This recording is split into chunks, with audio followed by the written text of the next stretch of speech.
If I disappear, my selfie light's dying. You're so funny. How does that work? Because it's like plugged into your phone? I charge it and then it dies. Oh, okay. Okay. Very cool. Mine plugs into my computer. So if it's like, yeah. Okay. And my light in this office is terrible. So if it's not on, like you can't see me. Okay. So we are covering tonight excuse number 3 and number 4 from Girl Stop Apologizing by Rachel Hollis. So starting on page 20. So kind of what we've been doing the last couple of times, I will quickly summarize these 2, I guess they're considered chapters. And then we will, I'll ask kind of some questions and we'll just have, discussion. And if at any time you guys have something that you gained or you want to interject, unmute yourselves, feel free to chime in anytime. So excuse number 3, I don't have time, right? We've all said that probably a lot more than once. If you're going to go ahead and raise my hand there. So she basically tells, stories. She's a really, really good storyteller and keeping it personal. But I loved on the bottom of page 20 where she says, you aren't going to find the time to pursue your goals. You're going to make the time to pursue your goals, that you are in total control of your schedule. That's kind of one of those like, ouch, she slapped me with a ruler on the wrist a little bit. On the top of page 21 said, in fact, there isn't one thing in your life on your calendar right now that you did not allow to be there. So being overscheduled, that's on you. Not finding time to feed yourself, you. Spending 2 hours a night watching TV or scrolling Instagram as a way to relax, also your choice. So she tells a story, about being in the entertainment industry and the things that she had to give up to get what she wanted, that she gave up a lot of time and worked basically for free, maybe not always being treated very well, but the things that she got out of that were couldn't really even be measured, the experience that she got out of that. And on the mid page 23, it says, if I want to achieve anything new in my life, the question is never, can I do it? The question is always, what am I willing to give up in order to get it? What it boils down to, not whether or not you have the time, but whether or not this goal you have is so compelling, so beautiful, so necessary to your future happiness that you're willing to trade your current comfort in order to achieve it. Are you in? You willing to give up a little of today's rest for tomorrow's possibilities? The first step is to get over the excuse that you don't have time. So first of all, you guys can unmute yourselves, but who all really at one point thought that it was not about having time? You didn't have enough time. And I know she's going to go into this, but what did you think was your biggest time waster? And what did you do to remedy that? What did you get yourself to believe that was actually a lie? Because that's something that I think there are probably a lot of people in this industry that still believe it every single day. They just don't have the time, because we hear it every day, right? So if you believed it, what was your biggest time waster that you found that you had to give up? Share that if you will. What? So I had a couple. Facebook was a huge one. And then watching Netflix that night. So obviously I still scroll Facebook, but I try to be more mindful of it and just limit it. And then I don't watch Netflix at night anymore. I read personal growth or finish up my IPA or whatever. So.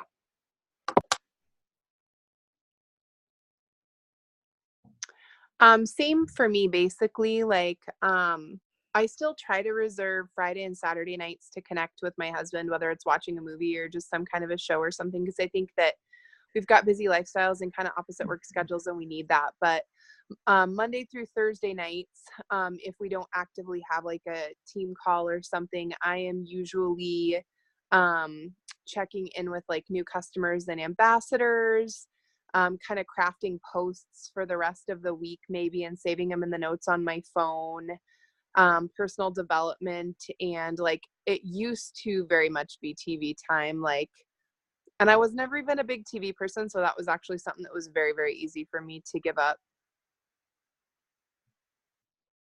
And I, like the two of you, TV was a huge one. Like I hardly watch TV at all anymore. And in fact, we don't have Netflix. Everybody's like, oh my gosh, have you seen that movie? Or have you watched that? And we don't have it. And I'm always probably the only one in the room. Like we don't have it. And the reason we don't have it is because I know that I would do that. Like I know I would. I also don't have a single game on my phone. Even my kids' games, because I tell them my phone's for business, because I would find myself doing that. Like, even if it was like solitaire or a word search or a crossword, like I'm a geek and I love those challenges, but that is not, my brain is challenged plenty of other places. So yeah, the time suck was real. And I truly thought I didn't have the time. I was really one who wholeheartedly believed in this, and the time just appeared, like, because I made the time and it was a priority. So I love that she addresses this. And then I Sarah, agree. yeah, I know. I have 0 games on my phone. We canceled our cable to pay for our Plexus because I was broke as a joke when I joined. And we have never paid for Netflix. So agree. So there's 2 of us, because I'm literally, all these adults are like, oh, have you seen this? And I'm like, we don't have Netflix. And they look at me like I have 4 eyes in the middle of my head. And I think they probably are also like, you can afford it. I don't care. It's not about that. Like, I just know myself and I know where I spend time and I waste time. And last thing I need is my kids to want to watch something else. So, and Sarah, if you have something, I'm not sure where you are in what place. So if you want to unmute yourself and share, feel free. Okay. So, okay. That always wigs me out a little bit because it says my name up there a second time and it's not me. So sorry, ladies. So she says basically her biggest remedies are to fix this or make a timeline of your current week. So like you would write a food diary, like what are you spending your time every single minute of the day doing? I can tell you when I read that, I didn't like that suggestion very much because then it's going to tell me all the things that I do that are not productive. And it kind of like I'm already irritated before I've decided to write it down. I might do it, but I'm going to be mad at myself, but it might help me hone in a little bit. I'm just being honest there. And she says, where can you add 5 hours? It's only going to take 5 hours. And she calls them the 5 to strive. And then number 2, once you've set your new schedule, those hours are sacred. Like you would not do anything to break a date with yourself to get those hours in. So that's a huge thing. Number 3, make sure your minimum hours are your best hours. So if you're only putting in 5 hours, make them at the most productive part of your day. She said she likes to write early in the morning. That's when she does her best work. Who knows when they are the most productive and when they get the most done? Like, what is your best time of day? I know we've discussed this before with other personal development. I love personal development because it all comes full circle. What's your best time of day? Like, if you know it, or when do you feel your best and you get the most done? I think mine is actually like afternoon, 1, 2, 3 o'clock in the afternoon, which, I mean, obviously I'm working at that time right now. So, but I know once I'm not working, that'll be when I try to get my stuff done. I get some Plexus messages from you though, and then you're like, I better get back to work.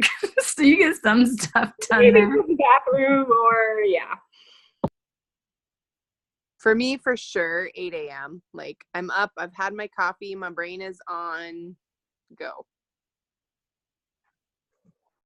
I think I'm in between. I can be morning, and then depending on, like, I do a ton of stuff late at night, but I think it's more because I'm not bothered. Like my kids are in bed. No one needs me. I'm not sure if I'm the most productive, but I can get a chunk of things done without being preoccupied and 52 people needing something for me. So I do like to work first thing in the morning though, if I can. It's just not, that needs to be sacred. Okay. That's probably what I need to do. I struggle with the same because my kids are all up in the morning and doing whatever. Like they're early risers, even though I am too. And like my high energy time is mornings, and then evenings they go to bed at 7:30. But a lot of times, even if I'm not sleeping, like I'm just shot for the things you have to talk yourself into. Like I will not do IPA late at night. I'll scroll Facebook and comment on things, but I will not do IPA past like 8 o'clock at night. It's not happening. So I think nighttime is my least productive, but that's when I do most of my stuff right now. But like she said, in those non-productive times, it's going to take, it's going to take a lot longer to get that stuff done than it would if you were doing it during your good time or whatever. So. And I think that's Nancy who's signed in as Brooke, right? Correct me if I'm wrong, but she said in the chat evening. So I agree with that, Wes, because I feel like I have to like trudge through mud to get things done, but I get them done. But like I told Dustin yesterday, I had like 2 hours in between off and on a birthday party in the afternoon. I'm like, I was like, okay, I have 30 minutes to do this, 30 minutes. And I got stuff done like wicked fast because it was like noon. And like you said, Angie, when you don't have to like talk yourself into it, or you don't have to make those hard decisions because you're fresh in the day, just like she said with writing, I think that makes a huge difference. So, and I know it's hard as mommies to sometimes carve that name out. Yeah, it's Nancy. Okay, that's what I figured. I think are you signed in as your daughter, maybe, Nancy? Every time you log in, though, it freaks me out for a second because I see my name.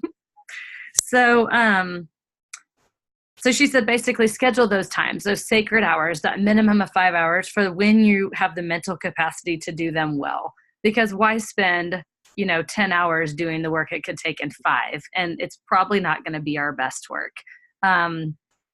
It's just the way it is. I post really well at night because I'm reflecting on the day.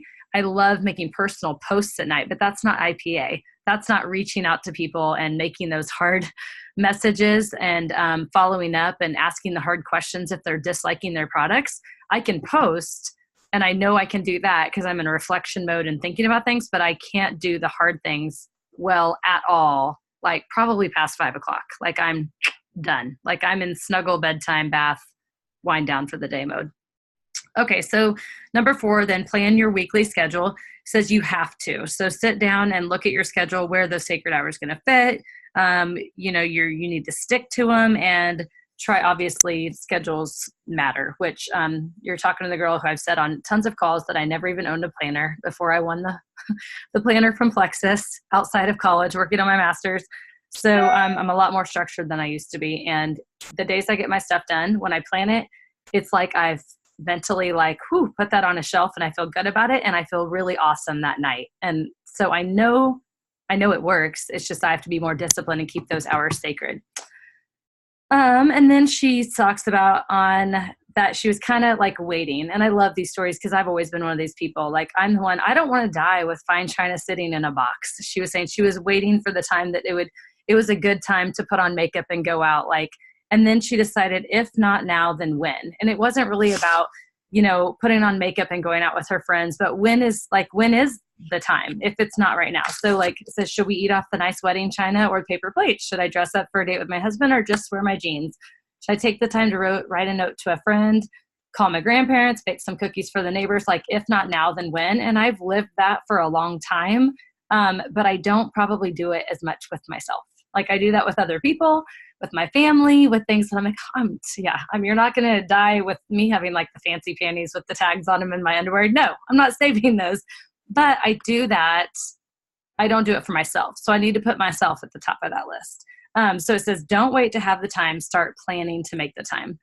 And yes, Wes, if not now, then when? Yeah, we are pushing for some major ranks because what do we have to lose? Okay, so that's excuse number 3. Excuse number 4. And you know what, real quick before we go on, is anybody really, really good at doing 1, 2, 3, or 4? You guys know that I'm most likely not. So planning, making a timeline, keeping those hours sacred, making sure your minimum hours are your best hours, and planning your weekly schedule. Anybody have a huge grasp on that already? That is my jam. I'm really good at that stuff. In fact, it's probably a miracle, Brooke, that you and I haven't murdered each other already. Maybe it's because we don't live in the same area, but because you and I are polar opposites. So it's good because it stretches me to be more flexible.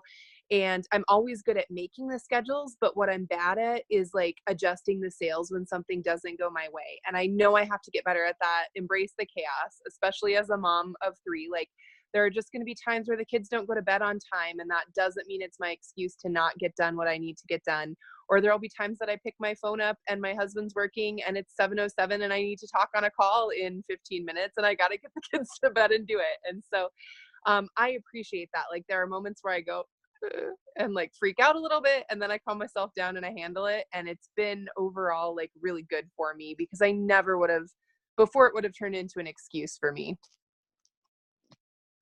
I think it's hilarious that you said that, because one of the only reasons I do keep a schedule is because I'm scared of people like you on my team. I mean, only kind of kidding. I was like, God, they're depending on me, and I have to show up at the same time every week, like I said I was going to. And it gave me hives and everything. I mean, not really, but I felt like it did.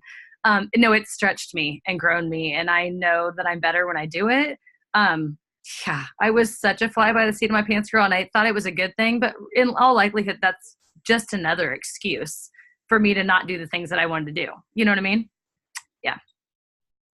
Another book for people who are struggling with this is The One Thing. I've probably mentioned it before, but it goes into the specifics of breaking down and like time blocking and time chunking. And it took me like even further into that practice and really helped me see when I was first starting with my Plexus business. It helped me get past that I don't have time excuse. Because once you put your whole day down on paper, you're like, what am I doing from 6:30 to 8 in the morning? Oh crap, I'm actually scrolling Facebook and not doing anything. So big eye opener there. And that's what she talks about, like, is writing down every hour of every day. Yep. It's crazy. Okay, so we'll move on to excuse number 4, unless anybody else unmute and add to that whenever you want. So I'm not enough to succeed. So the first thing I put in here, so we'll go in and I'll briefly kind of cover this chapter, but who relates to that? Like that I'm not enough. And yeah, right. Show of hands. I'm sure we all have them up. And if you have ever felt that way, what is a similar story that you've told yourself in your head? Why have you thought that you're not enough? And this is a judgment-free zone. The only people that will ever see this recording are on our team. But it's always surprising the people that you respect the most or you think have it all together or seem unaffected by things. Sometimes we struggle with the biggest I am not enough stories in our head. So my biggest ones are I'm not smart enough, I'm not pretty enough, and I'm not well-spoken enough. Okay, my top 2 are your first 2.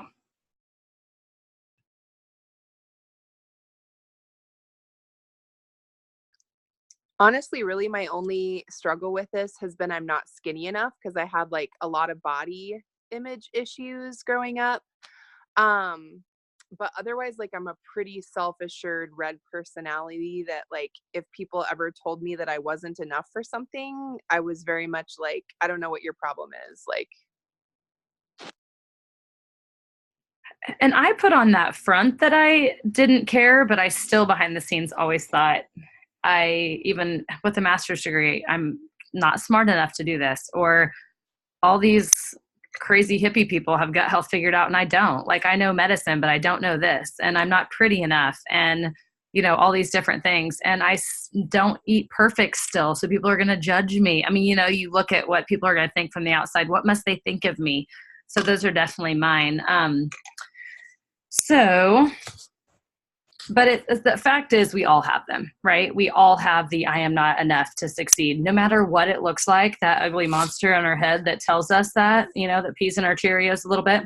But it says, like, she's talking in the middle of page 30, if you were good enough to do this, if you were good enough to that, she said it's a catch-22 because your feelings of not enough keep you from proving to yourself that you haven't yet achieved the things you hope for. And so you decide that you're unable to.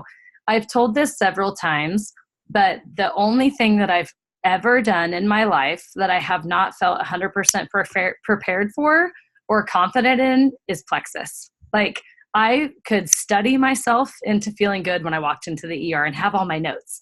I could do all those things, but there's no way to prepare to go in to like meet with somebody in person with this. This is so different. And it was, I think, because it was a total God thing. It was the one and only thing in my whole life. But I couldn't not do it. Like, it just wasn't a choice. It's always felt that way, which is why I feel like it's exactly where I'm meant to be. But I'm like, I've never, because who wants to walk into the unsure stuff? Like, I can prepare and learn and study. You can't do that here. Like, you can't prepare and learn and study for someone who hates you on Facebook. Like, you can do personal development, but that doesn't take that away, those mean words away. You know what I mean? So it's a total God thing.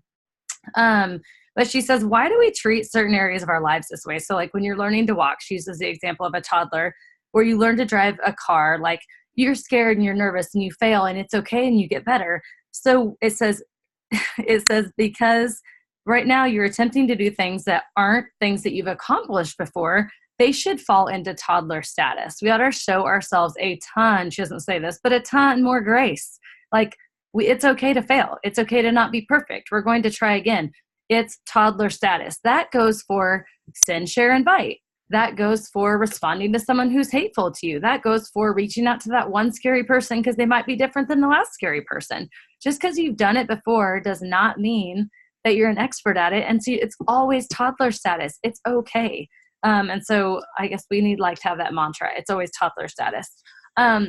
So she talks about having that she was terrible at math and that she ignored the financials of her business, and it became a self-fulfilling prophecy that she would tell herself that. And then obviously it came true, supposedly. So truthfully, it wasn't laziness or complacency that was driving this decision. It was fear.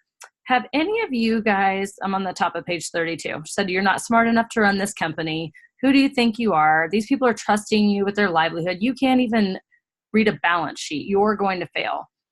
Have any of you guys talked yourself into or out of or done something that you feel like was a self-fulfilling prophecy that you could have just as easily changed, changed the trajectory, changed those sales a little bit, changed that inner voice?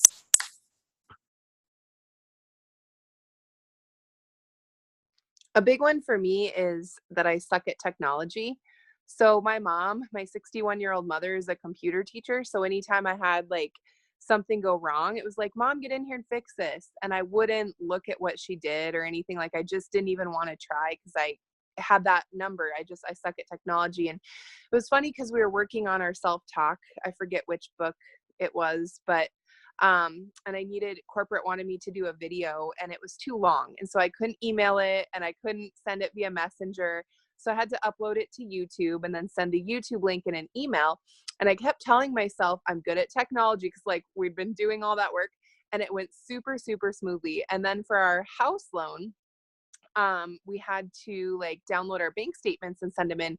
And I kid you not, I spent an hour and a half like cursing the computer, going, I suck at technology. This is stupid. And then I just stopped myself and I'm like, this is so dumb. Like, I'm having a problem because of those negative like voices. So there's totally like always that little evil person in the back of your brain trying to sabotage you.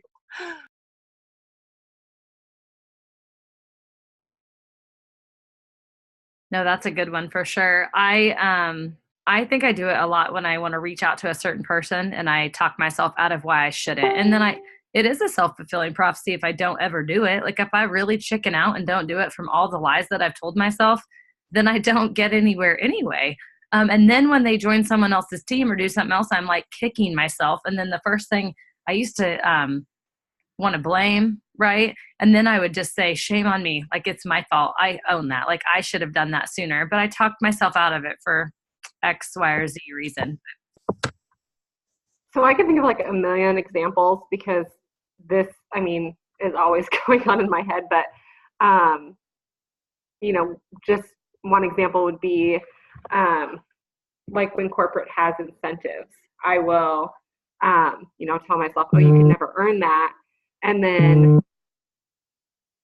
like, I don't do the activity to get there. Like, I already believe I'm not going to do it, so why try to get there type of thing. So I didn't let that get the best of me with the iPad one, though. So I'm getting better.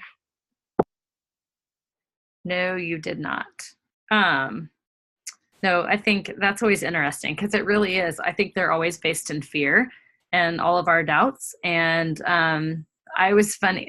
When you say you suck at technology, Angie, I thought I was good at technology, but I wasn't good at Facebook. Like I remember poor Megan Greiner answered like billions of my questions. Like, how do you copy and paste? Like, how do I save a picture? Like my kids showed me how to do that in the beginning to do Plexus. And then there are times because Dustin's really good at technology and he'll jokingly say like, you run an online business? And I was like, yeah, I do pretty good at it. Like, cause I have still to this day, like I try really hard and I've taught myself a lot, but I am the least educated technology person in the house. Probably Cager, who's 4, knows more about technology in some ways than I do. But that's okay. I'm learning. So this leads me to the next question, which is hilarious. So she goes off, I think it's funny. I'm sure she doesn't, but in hindsight, I'm sure she does. She applied for and got accepted to an online business school because she felt so inadequate, spent all this money, did all these things and got done with it and was not any better at what she was wanting to do, like at all. And so she called that a pitfall. She said, that's what a lot of us do. So we identify the problem, decide we're going to fix it. We attempt to fix our personal problem by doing something that in no way resembles us personally. How many of you guys have, and if you're willing to share, you've done that? Like, you think you know what you need to fix, you go and do it, you realize it was never the problem, and it's a huge pitfall, and you've wasted, talk about wasting time, like wasted so much time that we is so precious anyway, spent on the wrong things. And it doesn't even have to be Plexus related, but I can think of a bunch of them. There was that one time I spent 7 years in college on an English degree with a writing minor.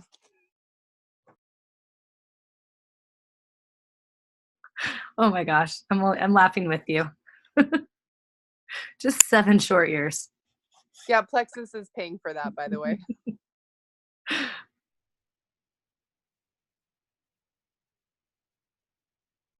I mean, I think of the things I've done, like to work the business and things that I thought were important at the beginning. And I spent time chasing my tail, and those things never really, it's not about income producing, but they weren't serving the people that were on my team. I wasn't, reaching out, and I was doing things that I thought were checking the boxes, but it was not stuff that mattered. And I'm like, thankfully, I think I figured most of that out. I mean, it's really common sense, but we try to, anytime you are complicating something that's easy, like corporate's telling us this, they're laying it out on a platter. You don't have to be all fancy it up, and it doesn't have to be 50 steps, and you don't have to do all that. Like, it really is that simple. So I think we would be doing ourselves a favor if we catch each other doing that, to be like, whoa, whoa, whoa, whoa. Are you sure that's not a pitfall? Like, it's really this easy. Send, share, invite, like follow up, like do your daily dough, like reach out. That's all that's required. You don't have to be fancy, and it shouldn't take that much time. So you guys have the total right to smack me around if needed, if I'm doing something stupid off in left field, because every once in a while we think we have a really great idea and you're like, yeah, that's really sweet. It has nothing to do with your end goal.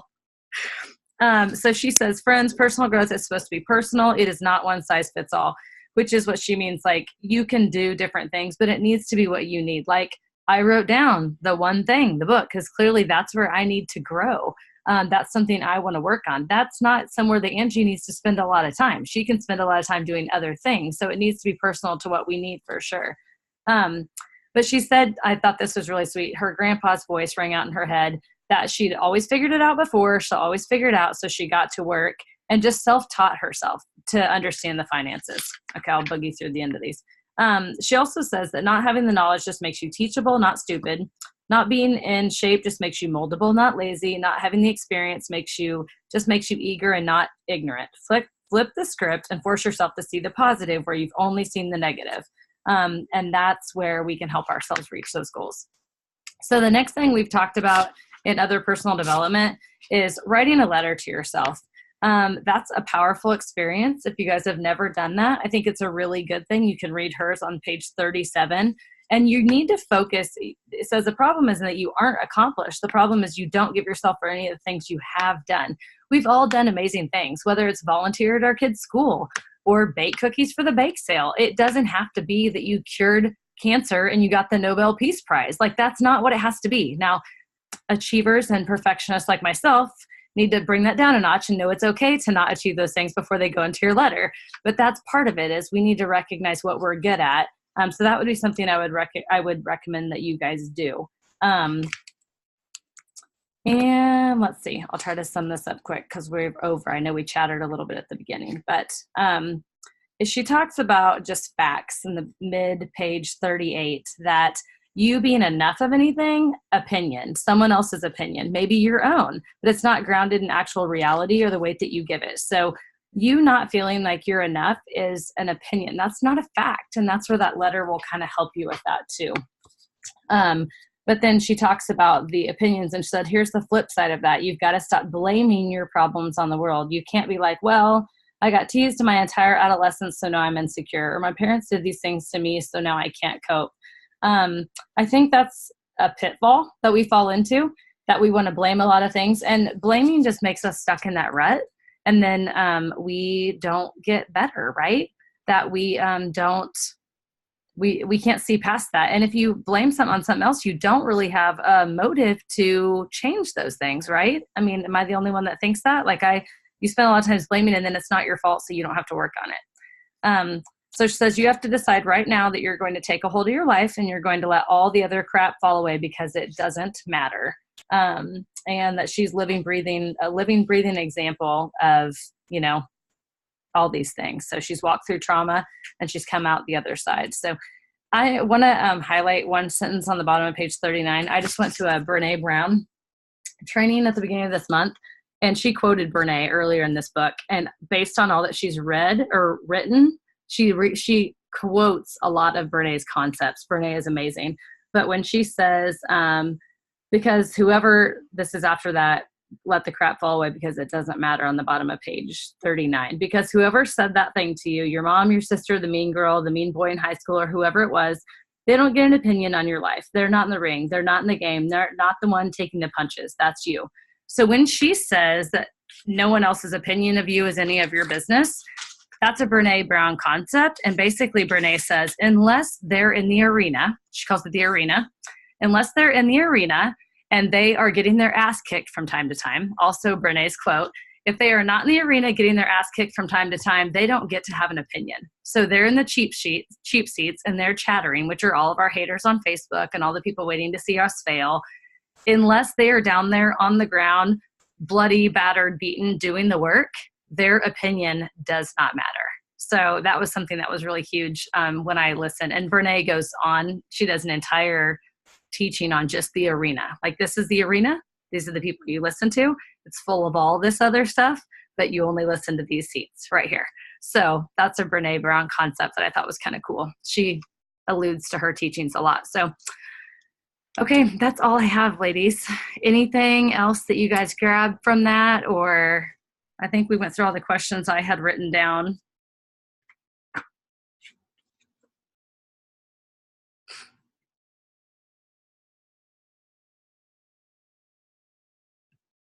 Anything? No? If not, we'll let you guys go. So we've taken enough of your time already. Bye, Timmy. Okay, guys, I will get this uploaded and we'll get it put on there. We will keep these book studies. I will talk to Dave about a possibility